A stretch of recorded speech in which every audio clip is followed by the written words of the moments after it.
खोल दे पंख मेरे कहता है परिंदा, अभी उड़ान बाकी है, जमीन नहीं है मंजिल मेरी, अभी पूरा आसमान बाकी है। नमस्कार दोस्तों, पैंथर एकेडमी में आप सभी लोगों का हार्दिक स्वागत है। मैं आपका दोस्त दैनिक समसामयिकी की सीरीज लेकर आपके बीच में उपस्थित हूं। डेली की तरह हम लोग सेशन की शुरुआत 2 शब्द मोटिवेशनल कोट से करना चाहेंगे। तो आए यहां देखें, दिया गया है, वक्त से लड़कर जो नसीब बदल दे, इंसान वही जो अपनी तकदीर बदल दे। कल क्या हो कभी न सोचे, क्या पता कल वक्त खुद अपनी तस्वीर बदल दे। आपको पॉजिटिव नजरिए को लेकर कार्य करना है, आप निश्चित ही सफल होंगे। आइए हम लोग सेशन की शुरुआत करें और देखें महत्वपूर्ण प्रश्नों की ये सीरीज। देखिए, पहले प्रश्न के रूप में दिया गया है, किस राज्य सरकार द्वारा EFIR सेवा प्रारंभ किया गया। विकल्प के रूप में दिया गया, पहला गोवा, दूसरा गुजरात, तीसरा उत्तराखंड, चौथा पंजाब। दोस्तों, इस प्रश्न का जो सही आंसर हमारा होगा यह होगा उत्तराखंड। अब यहाँ उत्तराखंड से रिलेटेड कुछ महत्वपूर्ण प्रश्न जो कि परीक्षाओं में बार बार आते हैं, जैसे अगर हम बात करें कि सन 2000 में किन 3 नए राज्यों का गठन किया गया, तो वहां पर पहला आपका उत्तराखंड, साथ ही साथ छत्तीसगढ़, साथ ही साथ झारखंड। ये 3 नए राज्य 2000 में गठित किए गए। अगर हम बात करें उत्तराखंड के बारे में, तो उत्तराखंड के वर्तमान में मुख्यमंत्री कौन है, तो पुष्कर सिंह धामी जी जो हैं, ये उत्तराखंड के मुख्यमंत्री हैं। अगर हम बात करें राज्यपाल जी के बारे में, राज्यपाल कौन है, तो राज्यपाल जी के रूप में गुरमीत सिंह जी उत्तराखंड राज्य के राज्यपाल हैं। अब यहां से एक महत्वपूर्ण प्रश्न पूछा भी गया है कि उत्तराखंड में कि हैली नेशनल पार्क का नाम बदलकर क्या कर दिया गया, तो हैली नेशनल पार्क का नाम बदलकर जिम कॉर्बेट नेशनल पार्क किया गया। साथ ही साथ अब इसका नाम रामगंगा नेशनल पार्क करने की अनुशंसा की जा रही है। साथ ही साथ आपको उत्तराखंड से याद रखना है फूलों की घाटी। कई बार प्रश्न पूछा गया है, फूलों की घाटी के नाम से किस राज्य को जाना जाता है, तो ये उत्तराखंड को जाना जाता है। अगर हम बात करें यहीं पर माना और नीति दर्रा किस राज्य से संबंधित हैं, यह भी उत्तराखंड से संबंधित है। साथ ही साथ अगर हम बात करें पॉलिनेटर पार्क और लाइकेन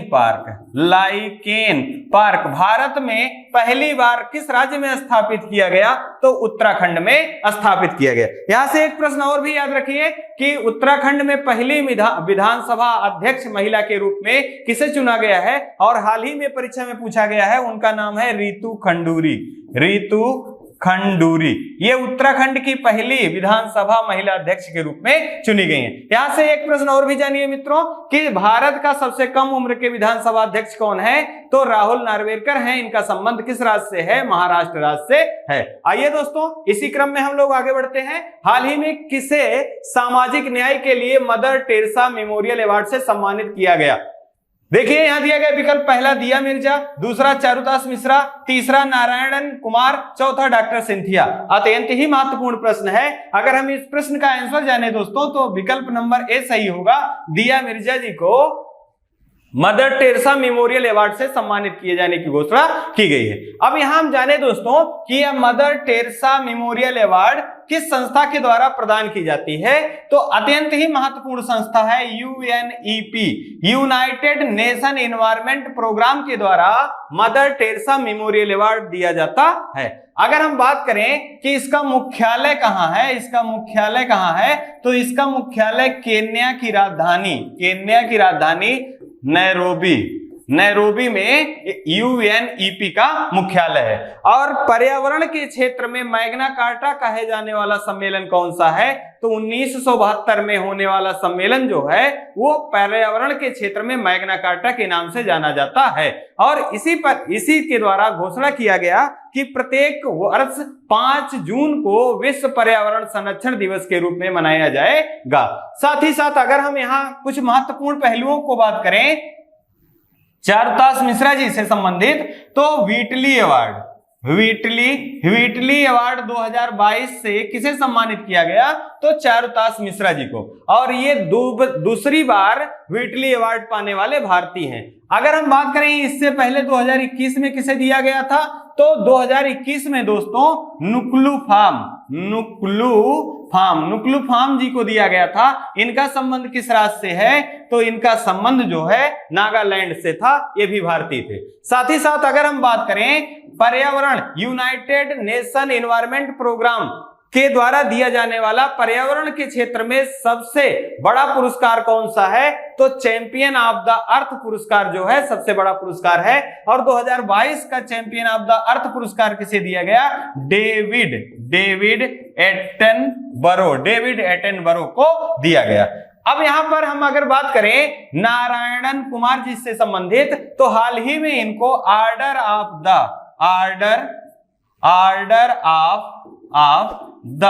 राइजिंग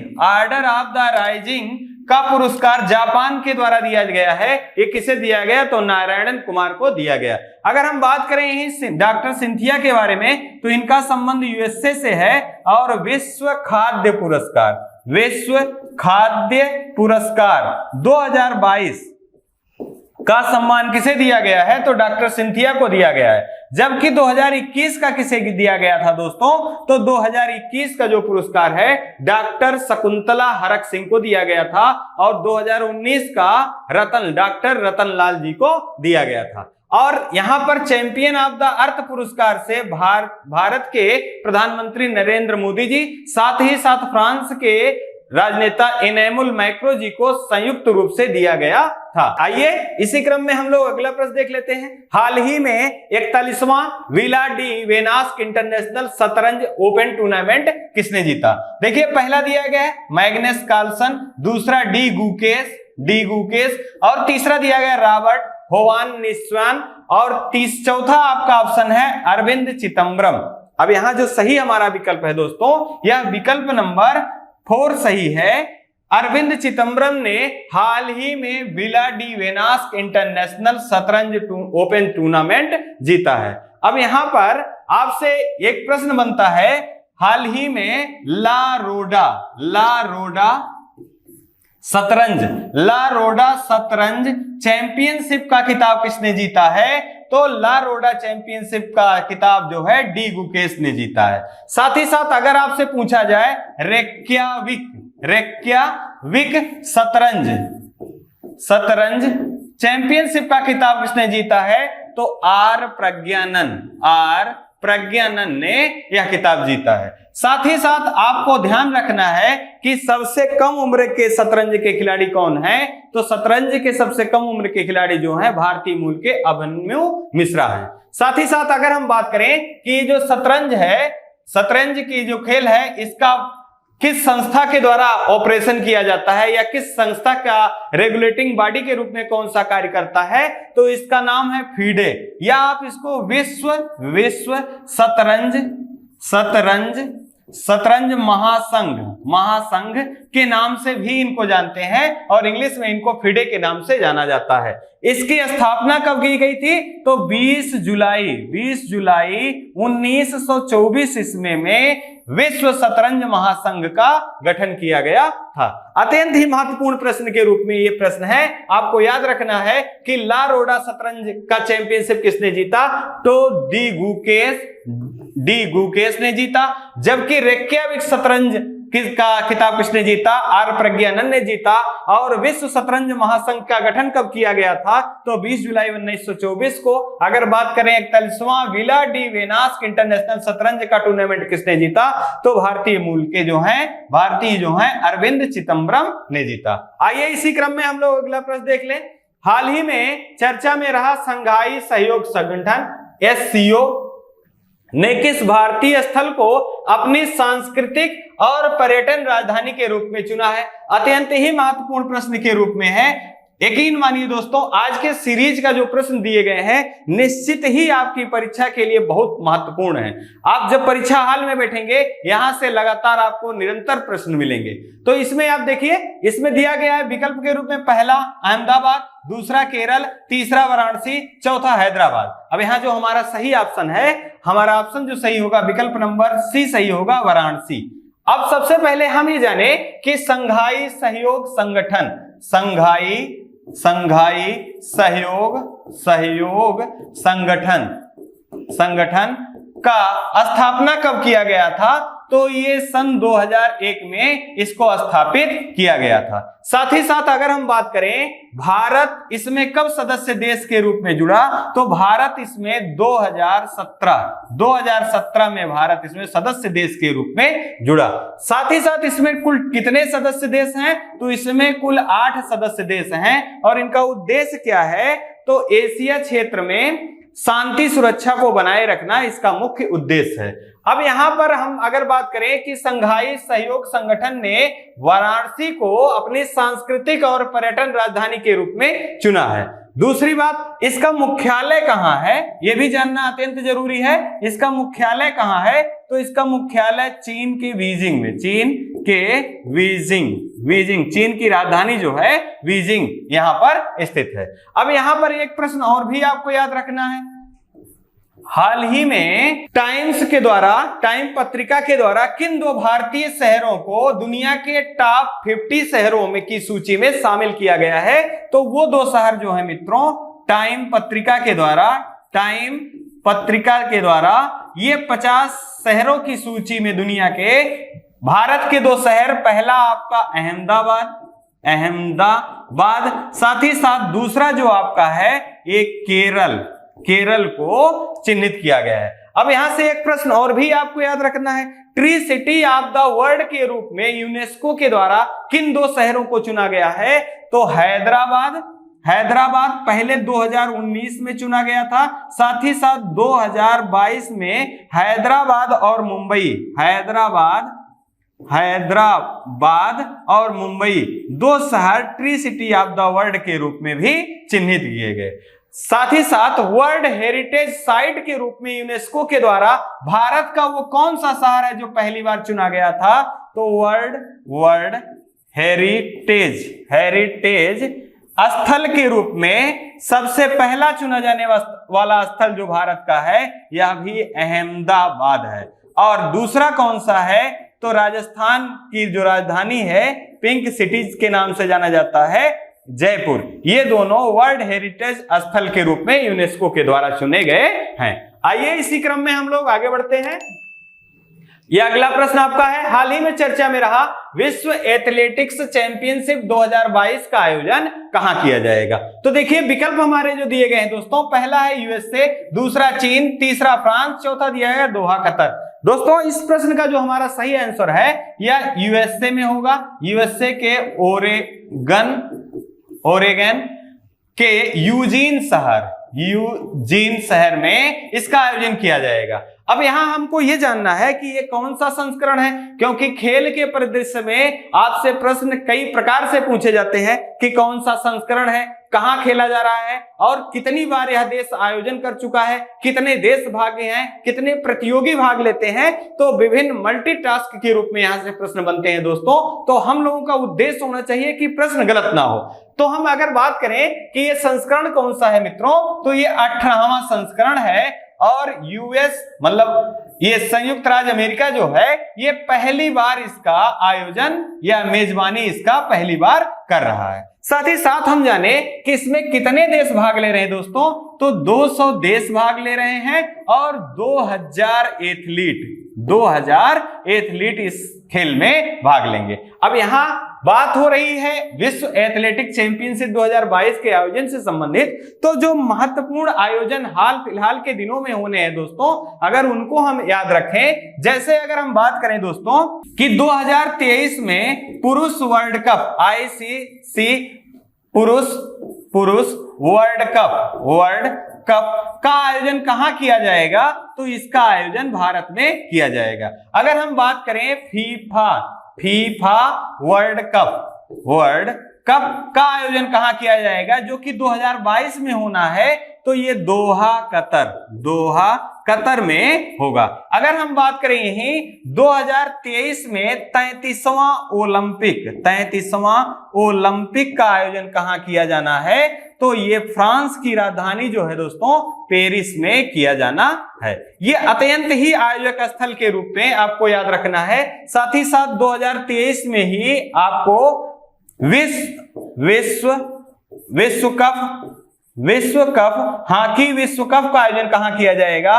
वो भी भारत में किया जाएगा, और भारत के उड़ीसा राज्य में, जो कि बिरसा मुंडा स्टेडियम में आयोजित किया जाएगा। आइए इसी क्रम में हम लोग आगे बढ़ें। अगला आपका प्रश्न है, हाल ही में चर्चा में रहा उपराष्ट्रपति पद के उम्मीदवार के रूप में एनडीए ने किसे नामित किया है? अब यहां देखिए, पहला है द्रौपदी मुर्मू, दूसरा है जगदीप धनखड़, तीसरा आपका दिया गया एम वेंकैया नायडू, और चौथा दिया गया है यहाँ पर इनमें से कोई नहीं। तो हमारा जो सही विकल्प होगा दोस्तों, विकल्प नंबर बी सही होगा। जगदीप धनखड़ जी को एनडीए के द्वारा उपराष्ट्रपति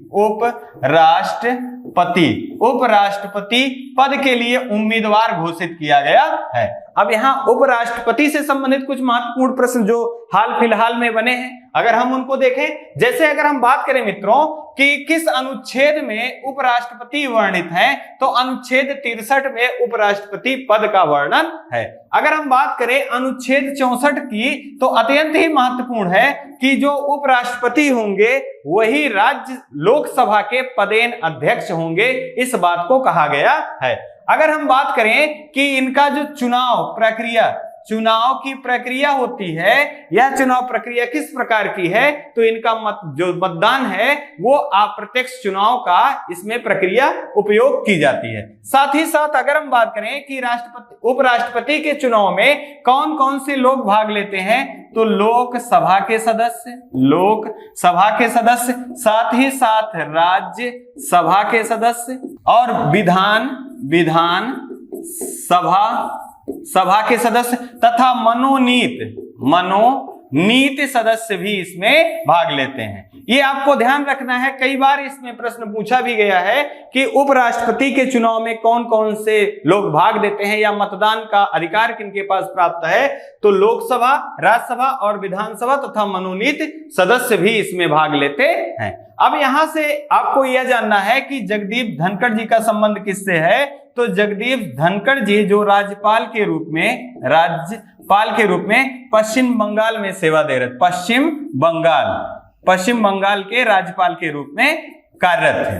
साथ ही साथ आपको यहां ध्यान रखना है कि पहली आदिवासी महिला के रूप में राष्ट्रपति उम्मीदवार के रूप में किसे उम्मीदवार एनडीए के द्वारा बनाया गया है, तो द्रौपदी मुर्मू जी को पहली आदिवासी महिला के रूप में बनाया गया है। अगर ये राष्ट्रपति का चुनाव जीतती हैं तो ये दूसरी महिला राष्ट्रपति होंगी। तो आपको यहां यह याद रखना है कि भारत की पहली महिला राष्ट्रपति कौन थी, तो प्रतिभा देवी सिंह पाटिल जी भारत की पहली महिला राष्ट्रपति थी। साथ ही साथ अगर हम बात करें यहीं कि भारत में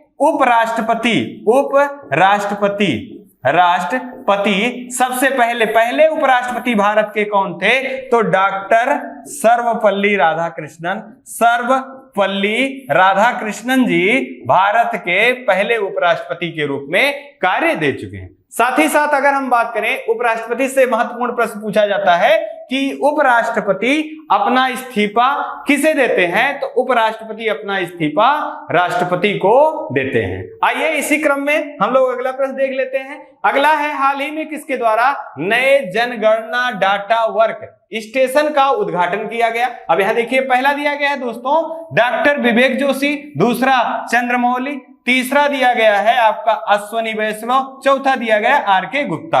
आज के सेशन का प्रत्येक प्रश्न आपके लिए अत्यंत ही लाभकारी होगा, इस बात को आप गांठ बांध लीजिए, क्योंकि ये प्रश्न निश्चित ही चाहे स्टैटिक्स से रिलेटेड हो या आज के दैनिक समसामयिकी सीरीज से हो, लेकिन आपकी परीक्षाओं में जरूर नजर आएंगे। तो यहां देखें, इसका जो आंसर हमारा होगा मित्रों, यह होगा डॉक्टर विवेक जोशी जी द्वारा जनगणना डाटा वर्क स्टेशन का उद्घाटन किया गया। तो सबसे पहले जाने कि ये बनाया कहां गया, स्थापित कहां किया गया, तो ये नई दिल्ली में स्थापित किया गया। साथ ही साथ अगर हम यहाँ एक शब्द यूज हुआ है जनगणना, अगर हम जनगणना के बारे में बात करें, जनगणना यह जो है ये संघ सूची का विषय है, संघ सूची का विषय है। साथ ही साथ अगर हम यहां से प्रश्न देखें तो आप विगत वर्षों का प्रश्न पत्र उठाकर देखेंगे तो सबसे पहला प्रश्न यही बनता है कि भारत में जनगणना सबसे पहले कब प्रारंभ हुआ, तो 1871 ईस्वी में लॉर्ड मेयो के कार्यकाल में प्रारंभ हुआ। लेकिन यह नियमित नहीं रहा। अगर आपसे पूछता है कि नियमित जनगणना कब प्रारंभ हुआ, तो 1881 ईस्वी में लॉर्ड रिपन के कार्यकाल में 10 वर्ष के अंतराल में निरंतर जनगणना प्रारंभ की गई। इसी कारण स्थानीय स्वशासन का जनक किसे कहा जाता है, तो लॉर्ड रिपन को स्थानीय स्वशासन का जनक कहा जाता है। यह भी प्रश्न बहुत बार पूछा गया है। अगर हम बात करें जनगणना से संबंधित हाल ही में कि जनगणना में जो आपका प्रश्न बना हुआ है कि किस वर्ष को महान विभाजक वर्ष के रूप में जाना जाता है, तो 1911 से 1921 के दशकीय जो 10 वर्ष हैं, इसको महान विभाजक वर्ष के रूप में जाना जाता है, महान विभाजक वर्ष के रूप में। साथ ही साथ अगर हम बात करें कि 2011 से 2021 की जो जनगणना थी, यह कौन से क्रम की थी, तो ये 15वीं क्रम की थी। और इसके जनगणना आयुक्त कौन थे, तो चंद्रमौली जी थे, ये इसके जनगणना आयुक्त थे। इसका थीम क्या था, आर सेंसेक्स आर फ्यूचर इसका थीम था। जबकि अगर हम बात करें यही 2021 की जो जनगणना है, ये कौन से क्रम की होगी, तो ये 16वीं होगी। और जनगणना की भागीदारी जो है, ये हमारी जन भागीदारी जो है, ये हमारा थीम है 16वीं जनगणना का। अब यहां से एक प्रश्न और भी आप अगर देख लेंगे, जिससे आपके प्रश्न गलत होने के चांस नहीं होंगे। जैसे अगर हम बात कर ले यहां कि सबसे पहले ये जो जनगणना है, जनगणना के आधार पर भारत में सर्वाधिक जनसंख्या कहां निवास करती है, तो जनसंख्या के आधार पर सर्वाधिक जनसंख्या जो है ये उत्तर प्रदेश में निवास करती है। लेकिन अगर सबसे कम की बात की जाए तो वो सिक्किम राज्य में निवास करती है। अगर हम बात क्षेत्रफल की कर ले तो सबसे ज्यादा क्षेत्रफल की दृष्टि से सबसे बड़ा राज्य राजस्थान है और सबसे छोटा जो है वो आपका गोवा है। आइए इसी क्रम में हम लोग अगला प्रश्न देख लेते हैं। एक प्रश्न अत्यंत आवश्यक ये भी है कि भारत में जो जनगणना 2015वीं जनगणना में कौन ऐसा राज्य है जहां पर ऋणात्मक वृद्धि दर हुआ है, तो वो नागालैंड ऐसा राज्य है जिसमें ऋणात्मक वृद्धि दर देखा गया है। आइए इसी क्रम में अगला प्रश्न देखिए। हाल ही में चर्चा में रहा सिंगापुर ओपन बैडमिंटन चैंपियनशिप का खिताब किसने जीता। पुनः एक बार अत्यंत ही महत्वपूर्ण प्रश्न आपके सामने है। तो यहां देखिए, पहला दिया गया है पीवी सिंधु, दूसरा दिया गया है वांग झी, तीसरा दिया है कार्लोस अलकराज, चौथा दिया गया है लक्ष्य सेन। तो यहां जो सही हमारा विकल्प होगा मित्रों, यह विकल्प नंबर ए सही होगा, PV Sindhu. Singapore open badminton championship का खिताब किसने जीता है, तो पीवी सिंधु ने जीता है। और उप विजेता के रूप में कौन रही है, वांग झी, ये चीन की खिलाड़ी हैं, इनको इन्होंने पराजित किया। अब पीवी सिंधु से संबंधित महत्वपूर्ण प्रश्न हर परीक्षा में पूछे जा रहे हैं। जैसे अगर हम बात करें, पीवी सिंधु ने स्विस ओपन का खिताब बैडमिंटन, स्विस ओपन बैडमिंटन का खिताब किसने जीता, तो पीवी सिंधु ने जीता। साथ ही साथ भारत की एकमात्र महिला जिन्होंने ओलंपिक में 2 पदक जीते हैं, वो कौन है, तो वो पीवी सिंधु है। सबसे पहले इन्होंने 2016 में रियो ओलंपिक में कांस्य पदक जीता था। साथ ही साथ टोक्यो ओलंपिक में भी इन्होंने कांस्य पदक जीता है। साथ ही साथ ये 2 ओलंपिक पदक जीतने वाली भारत की पहली महिला है। अगर हम पीवी सिंधु के हाल ही में कुछ महत्वपूर्ण जो खेल से संबंधित जानकारियां हैं अगर देखें तो अत्यंत ही महत्वपूर्ण होगा। अगर हम बात करें 2013 में इन्हें अर्जुन पुरस्कार, अर्जुन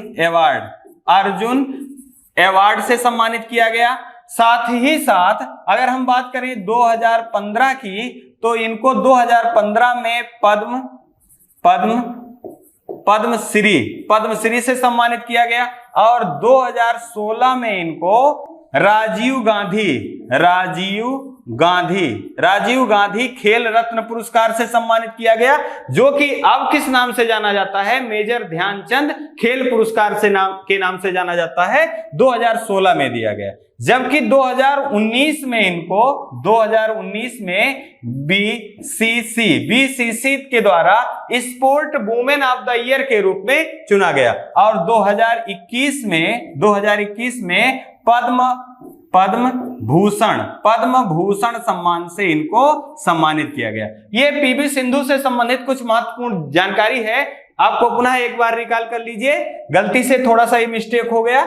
यहां पर पहला आपका दिया गया 2013 में अर्जुन अवार्ड से सम्मानित किया गया, 2015 में पद्मश्री, 2016 में राजीव गांधी खेल रत्न पुरस्कार, जो कि अब मेजर ध्यानचंद पुरस्कार के नाम से जाना जाता है, और 2019 में बीसीसी द्वारा sport women of the year के रूप में इनको पुरस्कार से सम्मानित किया गया और 2021 में पद्म भूषण सम्मान से इनको सम्मानित किया गया। आइए इसी क्रम में हम लोग अगला प्रश्न देख लेते हैं। हाल ही में चर्चा में रहा कौन सा भारतीय राज्य जिसने अपनी इंटरनेट सेवा प्रदान करने वाला पहला राज्य बना है? मतलब कौन ऐसा भारतीय राज्य है जो अपना स्वतः का सर्वर या इंटरनेट सेवा प्रदान करने वाला पहला राज्य बना है? तो यह देखिए, पहला दिया है कर्नाटक, दूसरा केरल, तीसरा तमिलनाडु, चौथा मिजोरम। दोस्तों इस प्रश्न का जो हमारा सही आंसर है ये विकल्प नंबर भी सही होगा, केरल राज्य पहला भारतीय राज्य है जो अपना पहला इंटरनेट सेवा देने वाला राज्य बना है। अब केरल की राजधानी क्या है? तो केरल की राजधानी त्रिवेंद्रपुरम है। साथ ही साथ अगर हम बात करें पश्चिमी घाट का संबंध या साइलेंट वैली, साथ ही साथ इसी को शांत घाटी के नाम से जाना जाता है। इसका संबंध किस राज्य से है? तो केरल राज्य से है। केरल राज्य का शास्त्रीय नृत्य क्या है? तो कथकली जो है ये केरल राज्य का शास्त्रीय नृत्य है। जबकि कथक किस राज्य का नृत्य है? तो उत्तर प्रदेश का जो नृत्य है वो कथक है। और मोहिनी अट्टम भी केरल के नृत्य के रूप में जाना जाता है। अगर हम बात करें केरल से संबंधित तो चर्चा में रहा है सबरीमाला मंदिर का संबंध किस राज्य से है? तो केरल राज्य से संबंधित है। अगर हम बात करें पेरियार नेशनल पार्क का संबंध किस राज्य से है? केरल से है। और अनामुद्री नेशनल पार्क का संबंध किस राज्य से है? केरल से है। और इराविकुलम नेशनल पार्क किस राज्य से संबंधित है? तो ये केरल राज्य से संबंधित है। आपको इतिहास से एक महत्वपूर्ण प्रश्न पूछा जाता है बार बार कि मोपला विद्रोह का संबंध किस राज्य से है और कब प्रारंभ हुआ था? 1921 ईस्वी में प्रारंभ हुआ था और केरल राज्य से प्रारंभ हुआ था। और ये किसके द्वारा किया गया था? तो मुसलमानों के द्वारा प्रेरित या मोपला विद्रोह था। अब यहां से एक प्रश्न और भी आपको याद रखना है कि हाल ही में केरल राज्य में सबसे बड़ा तैरता हुआ सौर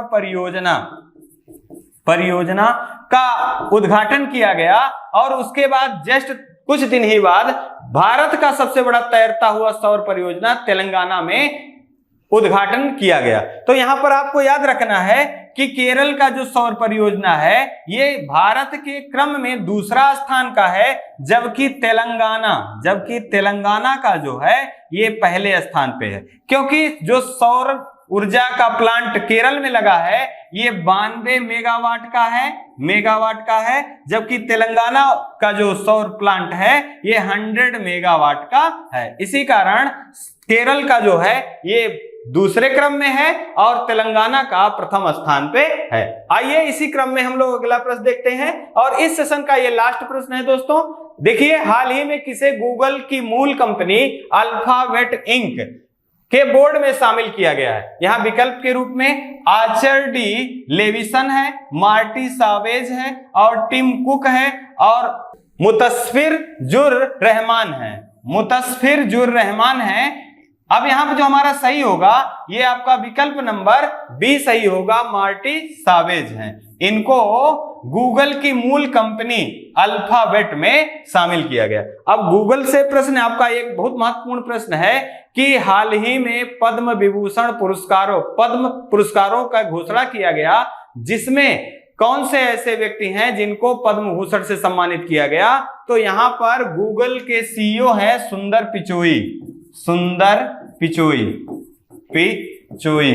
ये हैं, इनको पद्म भूषण से सम्मानित किया गया है। साथ और ये 2021 में इनको पद्म भूषण सम्मान से सम्मानित किया गया। हाल ही में गूगल के द्वारा स्टार्टअप स्कूल योजना प्रारंभ किया गया। इसका संबंध जो है ये गूगल से संबंधित है। इसी क्रम में ये स्टैटिक करंट का साथ ही साथ जो इससे रिलेटेड महत्वपूर्ण बिंदु थे इनको आपके समक्ष रखा गया। उम्मीद है आपको ये सेशन पसंद आ रहा होगा। अपने कमेंट के माध्यम से आप जरूर बताइएगा कि आपको ये सेशन कैसा लगा। और इन्हीं शब्दों के साथ, दो शब्द के साथ हम इस सेशन से विदा लेना चाहेंगे। संघर्ष करके जो जीत हासिल होती है उसकी खुशी ही अलग होती है। मतलब जितना संघर्ष आपका भारी होगा कामयाबी उतनी ही बेमिसाल होगी, आपको ध्यान रखना है। इसी क्रम में हम आपसे विदा लेना चाहेंगे। आप अपना और अपने परिवार का खूब सारा ध्यान रखिएगा। जय हिंद, जय भारत।